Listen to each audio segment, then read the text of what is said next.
हाँ जी, कोई क्वेश्चन है तो ये पूछिएगा।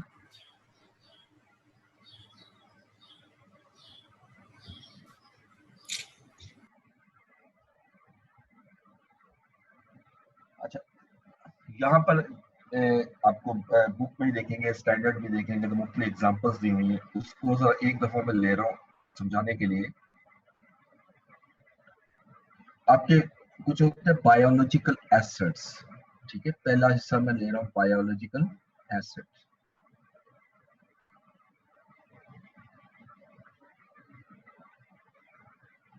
बायोलॉजिकल एसेट्स, जैसे मैं दो एग्जांपल डिफरेंट लूंगा, एक ट्री से रिलेटेड और एक एनिमल से रिलेटेड। जैसे आपके शीप है, this is animal, living animal. और लिविंग प्लांट के हवाले से अगर हम देखें तो हम बेसिकली ये ट्रीज ले लेते हैं जिसको टिम्बर कहते हैं, टिम्बर ट्रीज।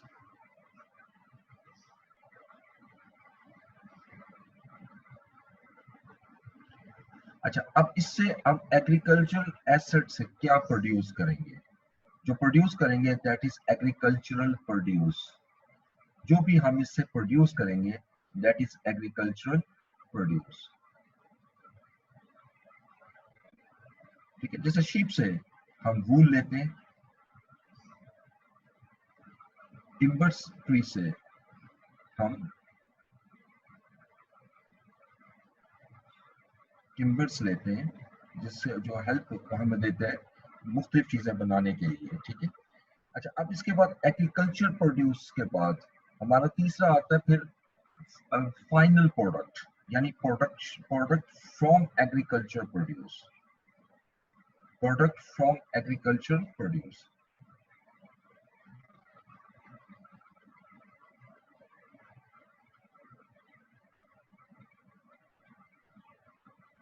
ठीक है, अब वूल से मुख्तलिफ बनती है, मुख्तलिफ चीजें बन सकती है, लेकिन एक चीज में लिख दें, जैसे कारपेट्स हम बनाते हैं अक्सर इससे।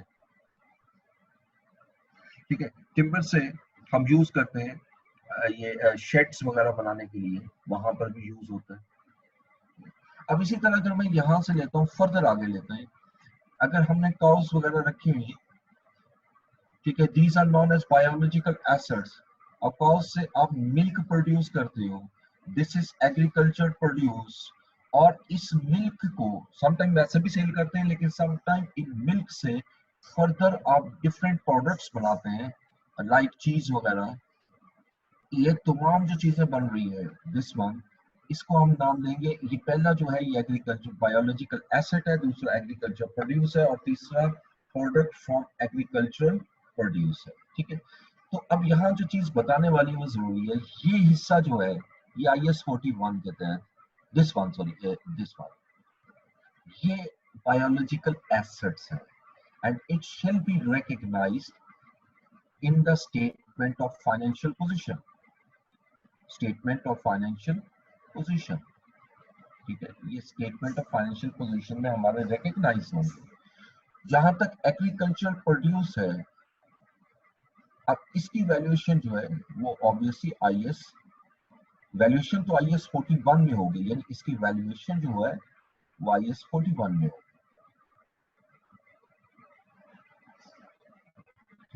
लेकिन उसके बाद ये हमारा पोर्शन बनेगा इसका इन्वेंट्री का, क्योंकि आप अगर एक पर्सन फार्म हाउस रन कर रहा है, वो सिर्फ काउस की वैल्यू पर तो नहीं बैठेगा ना, वो मिल्क से भी प्रोड्यूस लेगा, मिल्क को सेल कर रहा है, ये मिल्क से प्रोडक्ट्स बना रहा है, तो उसकी इन्वेंट्री बन जाएगी, और इन्वेंट्री को फिर वो रीप्रोसेस करेगा, उस पर जैसे कॉस्ट ऑफ प्रोडक्शन बनती है, और कॉस्ट ऑफ प्रोडक्शन करने के बाद उसको फाइनल प्रोडक्ट के तौर पे वो सेल करता है, और जब सेल करता है तो ऑटोमेटिकली उसको प्रॉफिट जनरेट होता है। इसी तरह और प्रोसेस भी होता है, मिल्क को UHT प्रोसेस करके टेट्रा पैक में कन्वर्ट किया जाता है, और टेट्रा पैक को सेल किया जाता है।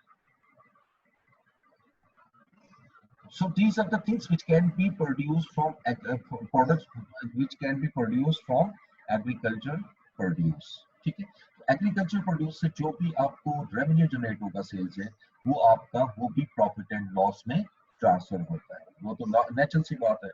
तो अब यहाँ जरा मैं थोड़ी सी एक दो एग्जांपल्स लूंगा छोटी छोटी सी, और इसको डिस्कस करेंगे एग्जांपल्स में।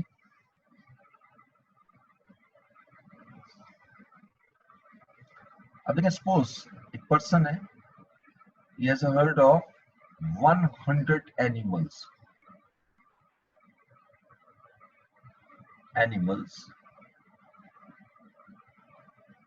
ठीक है, कोई भी ले ले एनिमल्स, डजंट मैटर, मैंने नाम स्पेसिफाई नहीं किया, ठीक है, विथ, आप इसको ले परचेज किया उसने 100 एनिमल्स का एक हर्ड परचेज किया विद डिटेल्स एज बिलो, ये उसकी डिटेल है। अब इसमें 40 एनिमल्स ऐसे हैं जिनकी एज 2 years, 50 एनिमल्स ऐसे हैं जिनकी एज 3 years, और 10 एनिमल्स ऐसे हैं जिनकी एज 4 years, ठीक है। अच्छा, ये सारी परचेज आपने की है ऑन 1st January 2017। अब ड्यूरिंग द ईयर हम अज्यूम अभी छोड़ दें, ड्यूरिंग द ईयर क्या हुआ, कितनी अमाउंट है उसको आप छोड़ दें। अब साल के एंड पर, ठीक है, अज्यूमिंग नो एडिशन और डिलीशन, नो एडिशन और डिलीशन, यानी ना कोई आपका न्यू एनिमल आपने परचेज किया या ऐड हुआ, नो एडिशनल और डिलीशन, एडिशन और डिलीशन ड्यूरिंग द ईयर, ठीक है। अब वो कहते हैं जी कि बताएं कितनी अमाउंट प्रॉफिट एंड लॉस में जाएगी, लेकिन इसके लिए वो हमें वैल्यूज देता है। वो कहते हैं जी कि जो आपकी 2 years का एनिमल है, इसकी प्राइस 35,000, ठीक है, ये एवरेज प्राइस होती है। अब देखें अगर 2 एनिमल आप सामने रखते हैं और दोनों की एज सेम हो, लेकिन ऑब्वियसली उनकी प्राइस सेम नहीं हो सकती, वो ऑब्वियसली समटाइम हेल्थ की वजह से और फैक्टर्स होते हैं जिसकी वजह से आपकी प्राइस वही नहीं है कि वो सेम हो, ठीक है। उसके बाद नेक्स्ट, अगर 3 years एज है, उसकी जो प्राइस है वो हमें कह रहे हैं जी 50,000 है। 4 years का जो एनिमल है उसकी प्राइस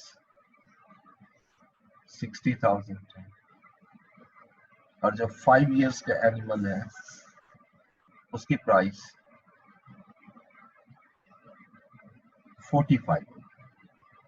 असल में ये एक एज के बाद समटाइम प्राइसेस गिर जाती हैं, बिकॉज जिस ऑब्जेक्टिव के लिए आपने एनिमल्स लिए होते हैं, जैसे मिल्क प्रोडक्शन के लिए है, तो मिल्क अगर आप प्रोड्यूस नहीं कर रहे तो उसकी वैल्यू वो नहीं होती जो आपकी ओरिजिनल होती है। तो इसलिए हम, ये भी हो सकता है, इसलिए मैंने डिफरेंट लिखा कि 5 year अगर एज होगी तो उसकी प्राइस 45,000 होगी। This is all fair value. और फिर वो ये कहते हैं जी कि जब भी आप सेल करेंगे, the commission of 4% shall be applicable,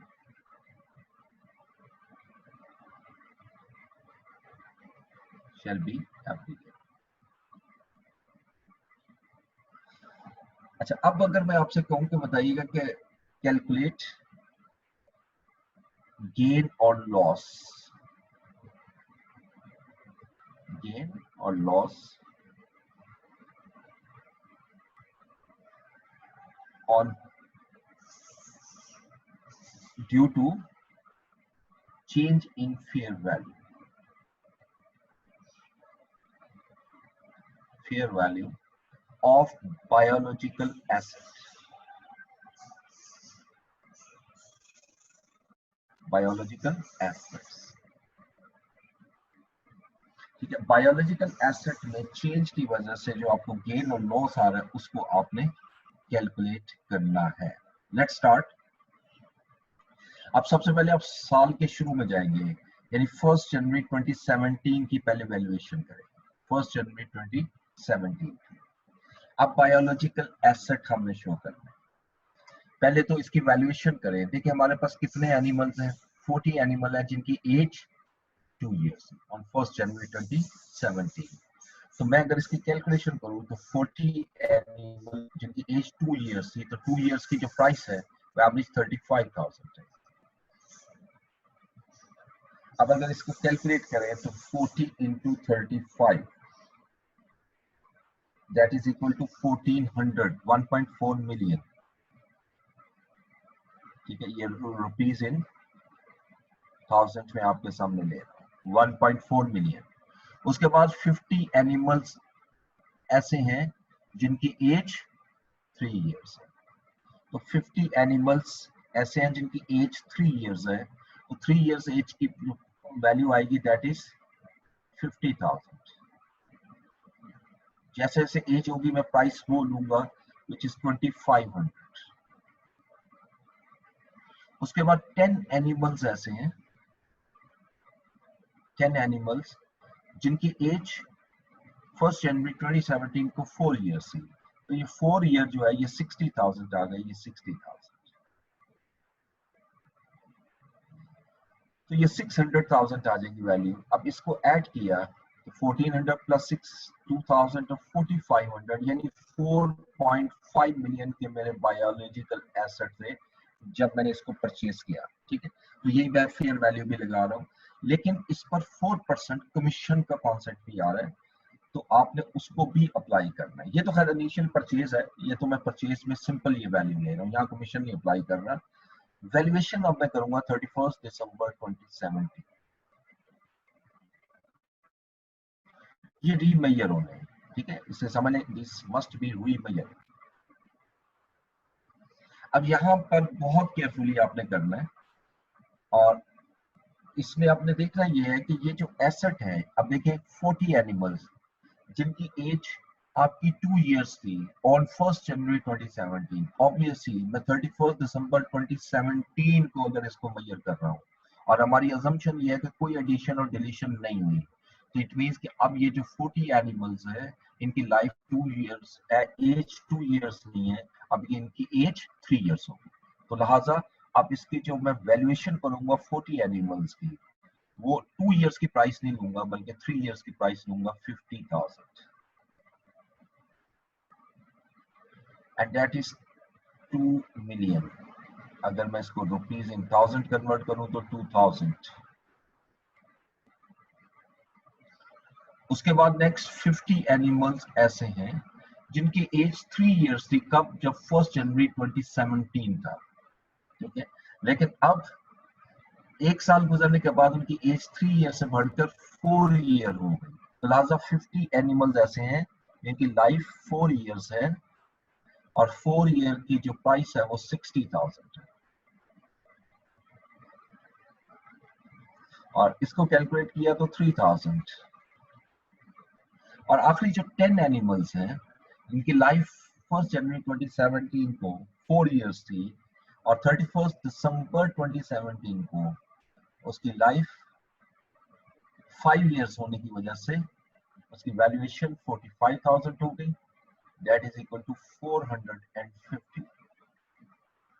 अब इसको अगर प्लस करें तो 5,450 आ गई, और इसको लेस करेंगे इसमें commission at a rate of 4%,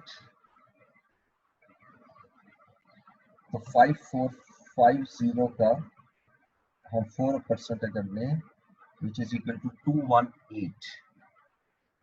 So the biological asset at the reporting date shall be 5,232, and 5.232 million. So what is the amount charged to profit and loss?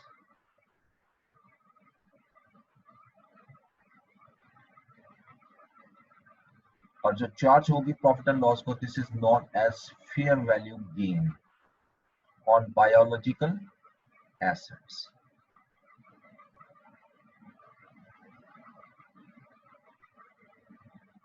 Biological assets, ठीक है। अब ये फेयर वैल्यू जो gain आ रहा है that is 5232 minus 4500, यानी पूरे साल में 732 का आपका फेयर वैल्यू गेन आया, जो आपका प्रॉफिट एंड लॉस में ट्रांसफर होगा। लेकिन इस एग्जांपल में मैंने सिर्फ एक चीज आपको बताई, और वो क्या है कि आपकी जो एसेट है उसकी प्राइस जो है वो एज के हिसाब से चेंज हो रही है। ये दोनों चीजें बड़े ध्यान से समझनी है, आप यहाँ से आगे जो मिक्स करना मैंने, आप देखें ये 732 का जो आपका गेन आया है ये एज चेंज होने की वजह से आया है। जैसे जैसे टाइम गुजरेगा एनिमल्स की एज जो है वो ज्यादा होती जाएगी, और एज ज्यादा होने की वजह से उसका जो प्राइस बढ़ेगी या प्राइस कम होगी, ये वो फेयर वैल्यू गेन।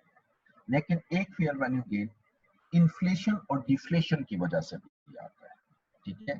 सो हम इस गेन या लॉस को, जिसको फेयर वैल्यू गेन और लॉस कहते हैं, ये दो वजह से आता है, ठीक है। एक तो अभी हमने कैलकुलेट किया, इसको हम कहते हैं एज की वजह से, यानी ये प्राइस जो चेंज हो रही है वो एज की वजह से। यानी अगर मैं 1 ईयर ओल्ड एनिमल बाय करता हूँ और एक एनिमल बाय करता हूँ 2 इयर्स ओल्ड, तो यकीनन 2 इयर्स ओल्ड की प्राइस डिफर करेगी 1 ईयर ओल्ड एनिमल से। अब ये जो चेंज आ रही है एज की वजह से, उसकी वजह से प्राइस में चेंज आती है, उसको वो एज की वजह से इसको अलहदा से शो करना होता है समटाइम डिस्क्लोजर रिक्वायरमेंट में। दूसरा सेकंड आ जाता है प्राइस की वजह से, यानी अब एज सेम है और प्राइस की वजह से आपकी चेंज आ रही है, जो इन्फ्लेशन और डिफ्लेशन है, ठीक है। यानी ये जो प्राइसेस मैंने लिए हैं, यहाँ पर आप इसको बहुत सिंप्लीफाई कर रहा हूँ, आपको फौरन समझ में आ जाएगी मेरी बात। ये जो मैंने प्राइसेस लिए हैं, ये प्राइसेस जो हैं ये 1 जनवरी को भी यही प्राइसेस थी और 31 दिसंबर को भी प्राइसेस थी। हमने सिर्फ क्या किया, ये जरा गौर से देखिएगा, ये 40 एनिमल की जब मैं प्राइस 1 जनवरी की निकालने लगा था, तो मैंने उस वक्त की एज देखी थी और एज के मुताबिक प्राइस 35 थी। मैंने इसको 35 पे कैलकुलेशन किया, लेकिन इन्हीं एनिमल को जब मैं 31 दिसंबर में किया तो वो एज 2 से बढ़कर 1 ईयर इंक्रीज होकर 3 इयर्स हो गई। तो 3 ईयर की प्राइस ली मैंने और ये 50,000 आया। ये जो कैलकुलेशन की, इन दोनों कैलकुलेशन में जो ये डिफरेंस आ रहा है, मुझे बताएं ये किसकी वजह से आ रहा है, जबकि यही प्राइस 1 जनवरी को भी थी, यही प्राइस 31 दिसंबर को थी, फिर भी प्राइस चेंज हो रही है। तो यकीनन ये प्राइस इस वजह से चेंज नहीं हो रही कि उनकी इन्फ्लेशन या डिफ्लेशन हो रही है, बल्कि एज की वजह से हो रही है। तो जिस क्वेश्चन के अंदर आपको ओपनिंग और क्लोजिंग प्राइसेस सेम दी हो, तो वहां पर तो वेरी सिंपल, जो फेयर वैल्यू गेन और लॉस आ रहा होता है बायोलॉजिकल एसेट में, वो change in health, change in life होता है, ठीक है। लेकिन अगर आपको दो अलग दे दें सेपरेट, एक प्राइस 1 जनवरी की सेपरेट प्राइस हो और 31 दिसंबर की सेपरेट हो, तो फिर सम टाइम एग्जामिनर आपसे रिक्वायर करता है कि इस फेयर वैल्यू गेन को फर्दर स्प्लिट करें कि ये गेन एज की वजह से कितना आ रहा है और प्राइस की वजह से कितना आ रहा है, ठीक है। तो इसकी कैलकुलेशन थोड़ी सी ट्रिकी हो जाती है। अगली स्लाइड पे मैं जरा उसको ला रहा हूँ, next.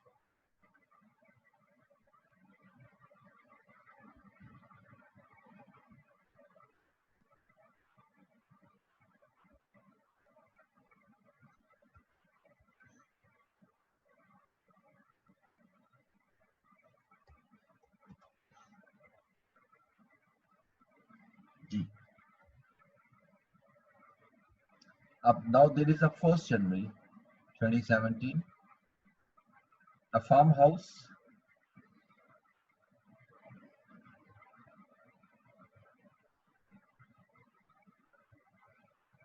had a herd of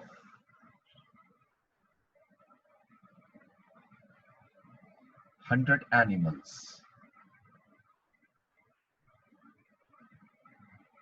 ठीक है, जिसकी डिटेल इसने ये दी है कि इसमें 60 एनिमल्स ऐसे हैं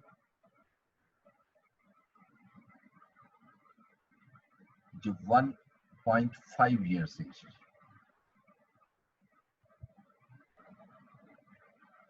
और 30 एनिमल्स ऐसे हैं जिनकी एज 2 ईयर्स है, और 10 एनिमल्स ऐसे हैं जिनकी एज 3 ईयर्स। अच्छा, अब 1 जुलाई 2017 को आपने परचेज किए हैं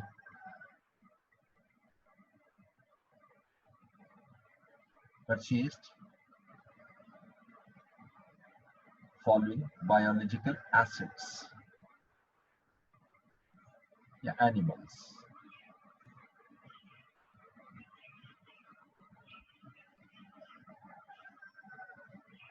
अच्छा, अब इसमें वो हमें बता रहा है कि 15 एनिमल्स आपने बाई किए जिनकी एज 2.5 ईयर्स,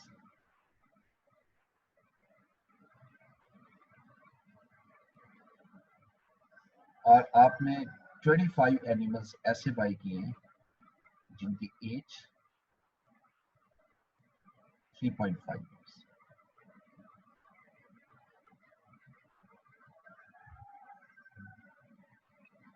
अब 31 दिसंबर 2017 को मैं लिखता हूं assuming no deletion।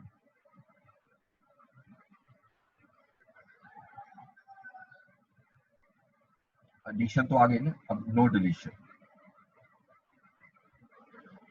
अब वो इसी तरह फिर वैल्यू निकालनी है।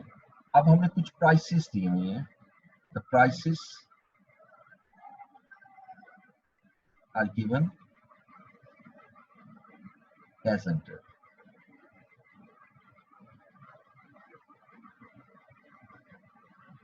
each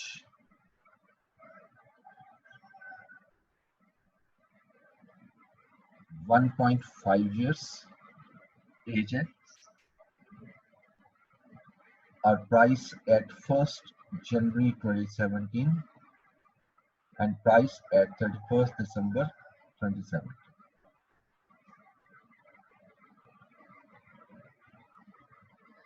ठीक है, 1st जनवरी को इसने हमें प्राइस दी जो 1.5 years उसकी एज है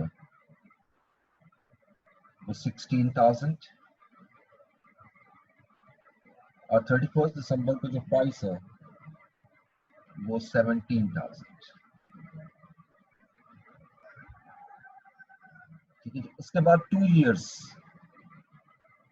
एनिमल जो है उसकी प्राइस 1st जनवरी को 19,000, और 31st दिसंबर को उसकी प्राइस 21,000। 2.5 years एज का जो एसेट है उसकी प्राइस 1st जनवरी को 20,000 और 31st दिसंबर को 24,000।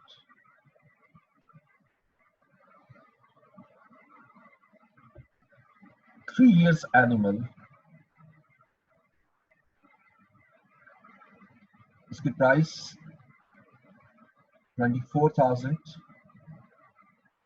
and 27,000।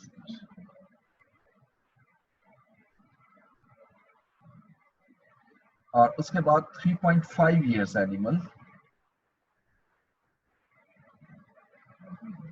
इसकी प्राइस 31st दिसंबर को 30,000 और 35,000। और फाइनली 4 year एज ओल्ड उसकी एज है, और उसकी यहाँ प्राइस हम ले लेते हैं 40,000 और 45,000। यहां मैं प्राइस यहां अलग से ले रहा हूं एट 20 रुपीज 22,500 ईच। और यहाँ पे हम प्राइस ले लेंगे 25 जो आपने एनिमल्स बाय किए हैं 3.5 इयर्स के, उसकी प्राइस आपने ली है 43,000 ईच।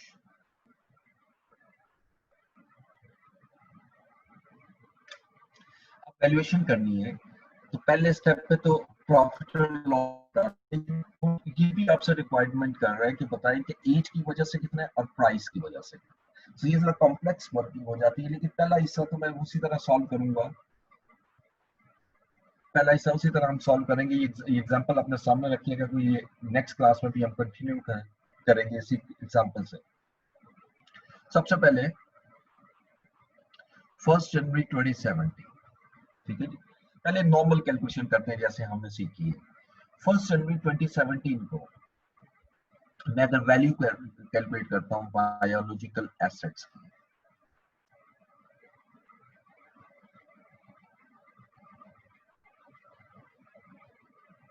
और यहाँ मैंने कमीशन वगैरह कुछ नहीं ऐड की, ठीक है जी। तो अब इसकी वैल्यूएशन करते हैं। तो 60 एनिमल्स मेरे पास ऐसे हैं जिनकी एज 1 जनवरी को 1.5 ईयर्स। अच्छा, आप जरा केयरफुली देखना है कि मैंने चूंकि 1 जनवरी की वैल्यूएशन करनी है तो दो प्राइसेस है मेरे पास, एक 1 जनवरी की, एक 31 दिसंबर की। तो मैं यहाँ पर इस प्राइस को लूंगा 16,000 को, क्योंकि मैं 1 जनवरी की वैल्यूएशन कर रहा हूँ, अभी 31 दिसंबर की वैल्यूएशन नहीं हो। ठीक है, तो ये अमाउंट मैं जब मल्टीप्लाई करूंगा, ये रुपीज इन थाउजेंड हम कैलकुलेट कर लेते हैं। 60 into 16, 60 into 16 which is equal to 960। इसी तरह नेक्स्ट आगे मूव करते हैं। जो 30 एनिमल्स हैं इनकी जो एज है वो 2 इयर्स है, तो 30 एनिमल्स की एज हमने 2 इयर्स ली, और 2 इयर्स एज है 19,000 1 जनवरी को। तो 19,000 को 30 से जब मैं मल्टीप्लाई करता हूँ तो 30 इंटू 19, आई थिंक 570, यस 570,000 की वैल्यूएशन। और इसी तरह थर्ड 10 एनिमल्स ऐसे हैं जिनके एज 1 जनवरी को 3 इयर्स है। सो इसकी प्राइस ये 24,000 आएगी। 24,000 मैंने प्राइस दी, 24,000 इंटू 10 इज इक्वल टू 240। ठीक है, अब ये 960 प्लस 570 प्लस 240, ये मेरा ओपनिंग बैलेंस आ गया बायोलॉजिकल एसेट का 1770। ठीक है। अच्छा, अब इसमें कुछ न्यू भी आपने बाय किए, न्यू एसेट, तो उसको भी पहले ऐड करेंगे। ठीक है, क्यों? अगर मैं ऐड नहीं करता और क्लोजिंग में उसको ले लेता हूँ तो जितने भी मैंने बाय किए वो सारे प्रॉफिट में आ जाएंगे। तो इसलिए पहले उसकी कॉस्ट इसमें प्लस करेंगे जो आपने बाय की, और फिर देखेंगे, फिर क्लोजिंग वैल्यू निकालेंगे और उसका जो डिफरेंस आएगा वो प्रॉफिट और लॉस हो जाएगा। अभी मैंने इसलिए पहले वही कैलकुलेशन ली जैसे हम पहले कर रहे हैं, ताकि मैं एडिशन को कैसे डील करना है उसकी तरफ आ रहा हूँ। 1717 अब आपने एडिशन की है, यानी न्यू बायोलॉजिकल एसेट्स आपने बाय किए, इसमें 2 एनिमल बाय किए, और यहाँ उसने प्राइसेस दी हुई है।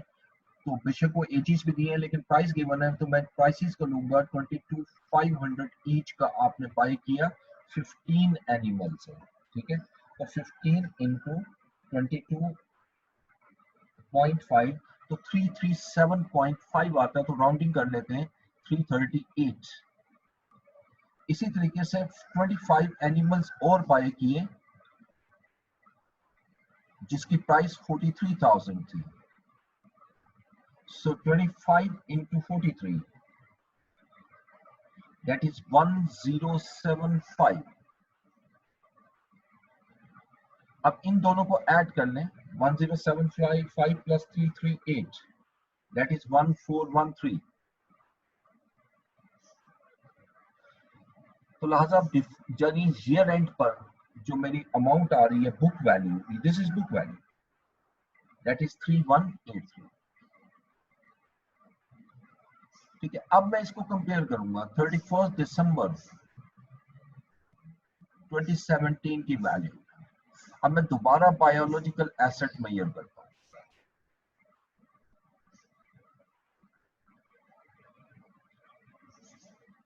सो अब केयरफुली मुझे बताइएगा, ये 60 एनिमल्स 1.5 इयर्स थी। अब साल के एंड पे इसकी एज कितनी हो जाएगी 2.5 इयर्स। ये पहले ये बना लें, उसके बाद आगे बढ़िएगा। उसके बाद 30 एनिमल्स ऐसे हैं जिनकी एज 2 इयर्स थी। एक साल गुजरने के बाद इसकी एज 3 इयर्स हो चुकी होगी। और 10 एनिमल्स जिनकी एज 3 इयर्स थी, एक साल गुजरने के बाद उनकी एज 4 ईयर हो। लेकिन सिर्फ इसी को नहीं देखना, अब इसको भी देख लें। जो एनिमल्स आपके 15 एनिमल्स जो आपकी एज 2.5 इयर्स थी 1717 को ईयर एंड पे इसकी एज 3 इयर्स हो जाएगी। अब यहां मैंने पूरा साल ऐड नहीं करना, प्लीज रिमेंबर। क्यों? क्योंकि ये मैंने 1 जुलाई को इसको परचेज किया, 1 जुलाई को। और 25 एनिमल्स ऐसे हैं जिनकी एज जब मैंने परचेज किया था 3.5 थी, तो साल के एंड पे 4 इयर्स हो। तो ये इसलिए लिखने, इससे फायदा ये होगा कि ये अमाउंट और ये अमाउंट हम प्लस करेंगे, ये और ये एनिमल्स हम प्लस कर देंगे, क्योंकि इनकी एज एक कैटेगरी में फॉल कर रही है। इसलिए अब जब मैं लेता हूँ यहाँ पर 60 एनिमल्स, इसकी वैल्यूएशन जब करूंगा 60 एनिमल्स की, और इसकी एज कितनी है अब 2.5, तो 2.5 में अब मैंने सारी क्लोजिंग वैल्यू देखनी है। देखें ये 24,000 जा रहा है।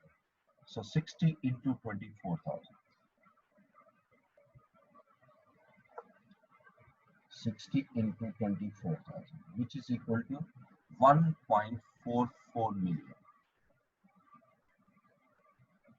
ठीक है, उसके बाद ये 3 years एज वाले ये यहाँ पर भी है और यहाँ पर भी, और ये 30 एनिमल्स ये, और ये आपके 15 एनिमल्स, यानी 30 प्लस 50 इज इक्वल टू 45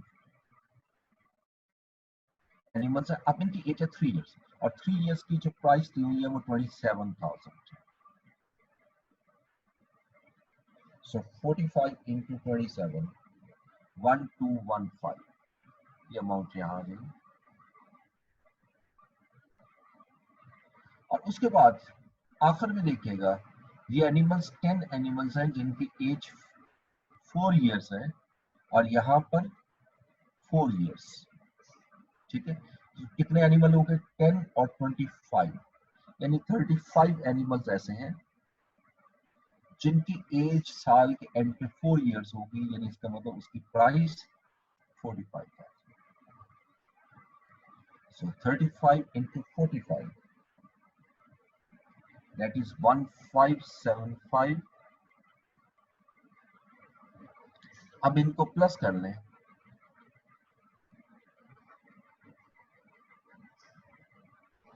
4230, यानी इन तमाम एनिमल्स की वैल्यू 4230 हो चुकी है। अब इसको ऐड करेंगे, प्लस 3183, सॉरी माइनस करेंगे 4230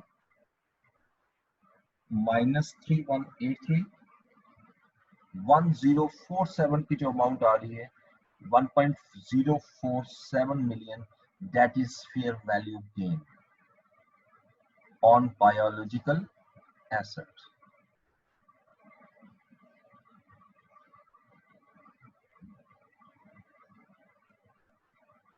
अब ये जो गेन आ रहा है ये 2 रीजन की वजह से आ रहा है, एज की वजह से भी और प्राइस की वजह से भी। ठीक है जी, एज की वजह से भी और प्राइस की वजह से भी।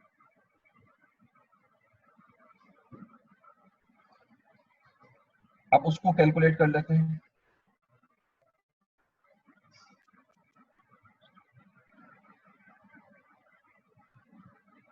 जी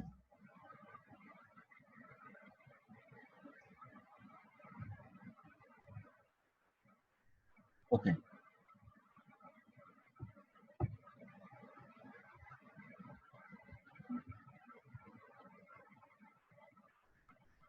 हाँ जी, तो अब यहाँ पर आइएगा,